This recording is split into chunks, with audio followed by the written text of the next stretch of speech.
Benedica a tutti. Un nuovo governo italiano è in condizione di levare l'IMU, rinnovare la cassa integrazione, non aumentare l'IVA. Non potesse facilmente trovare le picciole per evitare di addomandarle alle cittadine.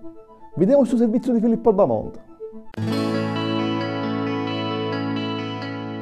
Il nuovo governo in Tastiorna sta cercando un poco di piccioli per una serie di scadimenti importanti. Necessitano le picciole per rinnovare la cassa integrazione, 2,5 miliardi, per non fare acchianare l'IVA come previsto per giugnetto, 2,5 miliardi, e magari 4 miliardi se si volesse levare l'IMU. Facendo le somme si sta cercando di trovare un totale di circa 10 miliardi e questo fatto viene giustamente contato come un grave problema. Tanto è vero che a Tastiorna non si parla di altro. È giusto preoccuparsi per questi 10 miliardi, che sono una somma importante, ma come mai si resta indifferenti ai 45 miliardi che ogni anno siamo costretti a trovare per rispettare lo fiscal compact, cioè l'accordo fatto con l'Europa che ne forza a far scendere lo debito pubblico di cali i prossimi 20 anni proprio di sta cifra? Se poi pensiamo che a chi stiamo a aggiungere i 21 miliardi che si necessitano per contribuire per il 2013 allo fondo salva stati, che allo complesso ne domanda 125 miliardi, allora la questione si fa più camorrosa. Insomma, solo per il fiscal compact e lo fondo salva stati abbiamo a trovare per quest'anno 66 miliardi di euro, ma le nostre governanti pare che non fossero tanto preoccupati.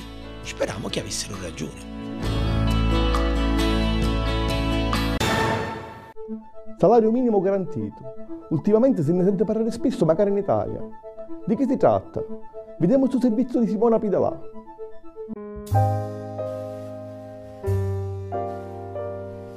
Solo all'ultima elezione politica si cominciò a parlare di salario minimo garantito e di salario di cittadinanza, ma troppa è la confusione su queste questioni che paiono essere centrali in questo periodo di crisi che stiamo vivendo. Il salario minimo garantito come aiuto dello Stato alle gente che si trova in una situazione di povertà e che serve a una vita dignitosa ha caratteristiche come quelle di essere universale perché si fonda su regole che valgono per tutti, selettivo dato che dipende dalla situazione economica di quello domani e della sua volontà a cercare un travaglio. Perciò il salario minimo garantito non è semplicemente un sussidio di disoccupazione che ha una natura previdenziale, ma va sulla cui non riesce a trovare travaglio, lo per Dio, è precario, ha un salario basso, una certa anzianità contributiva e può avere pure un limite di tempo. Spesso il salario minimo garantito viene confuso con il salario di cittadinanza, scordandosi che questo è un sussidio dato a tutti senza considerare le ricchezze, la volontà di cercare un travaglio e per tutta la vita. Un vero e proprio salario di cittadinanza c'è solo in Alaska, creato nel 1982 dal governatore Jay Hammond, che vuole sfruttare la ricchezza dello petrolio e della prodo e baia a favore delle cittadine, stabilendo un fondo per id.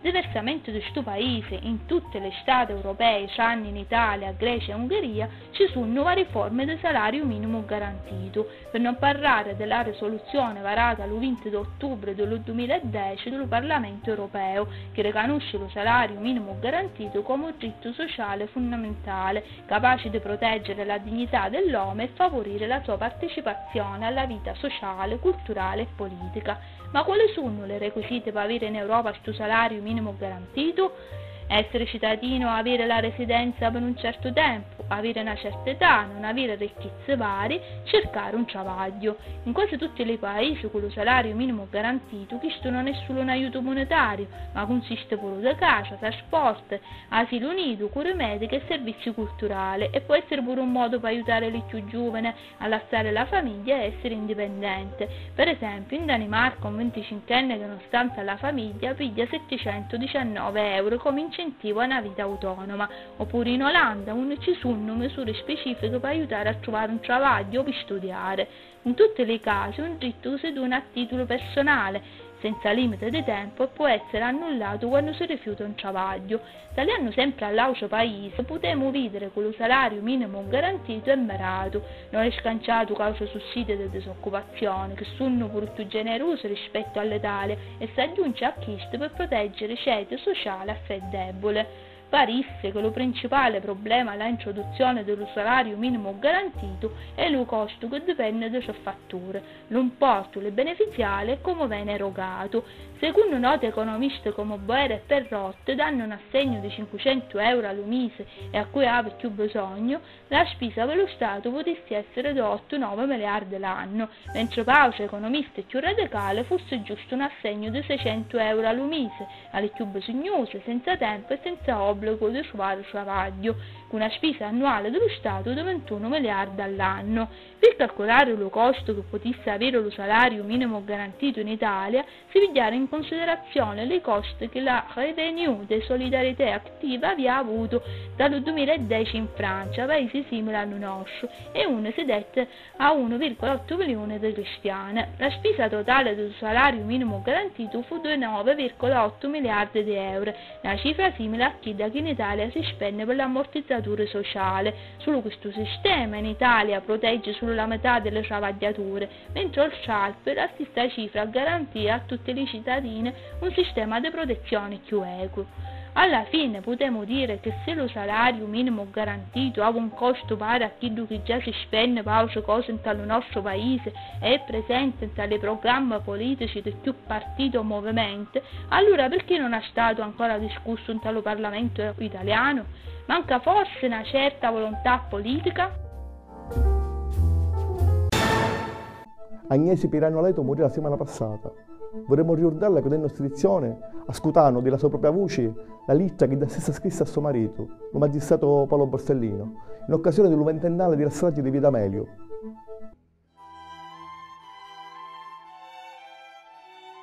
Caro Paolo, da 20 lunghi anni hai lasciato questa terra per raggiungere il regno dei cieli.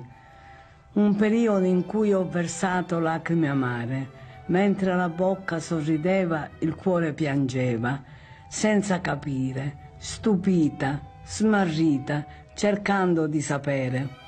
Mi conforta oggi possedere 3 preziosi gioielli, Lucia, Manfredi, Fiammetta, simboli di saggezza, purezza, amore, posseggono quell'amore che tu hai saputo spargere attorno a te, caro Paolo, diventando immortale. Hai lasciato una bella eredità, oggi raccolta dai ragazzi di tutta Italia. Ho idealmente adottato tanti altri figli, uniti nel tuo ricordo dal nord al sud. Non siamo soli. Desidero ricordare, sei stato un padre e un marito meraviglioso. Sei stato un fedele, sì, un fedelissimo servitore dello Stato, un modello esemplare di cittadino italiano. Resti per noi un grande uomo, perché dinanzi alla morte annunziata hai donato, senza proteggerti ed essere protetto, il bene più grande, la vita, sicuro di redimere con la tua morte chi aveva perduto la dignità di uomo e di scuotere le coscienze. Quanta gente hai convertito.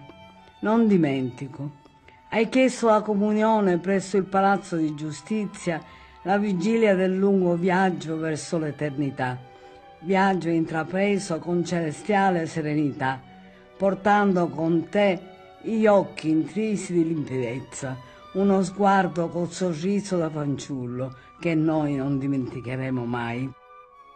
In questo 20° anniversario ti prego di proteggere ed aiutare tutti i giovani sui quali hai sempre riversato tutte le tue speranze e meritevoli di trovare una degna collocazione nel mondo del lavoro. Dicevi, siete il nostro futuro, dovete utilizzare i talenti che possedete, non arrendetevi di fronte alle difficoltà. Sento ancora la tua voce con queste espressioni che trasmettono coraggio, gioia di vivere, ottimismo. Hai posseduto la volontà di dare sempre il meglio di te stesso. Con questi ricordi tutti ti diciamo grazie Paolo. Tua Agnese.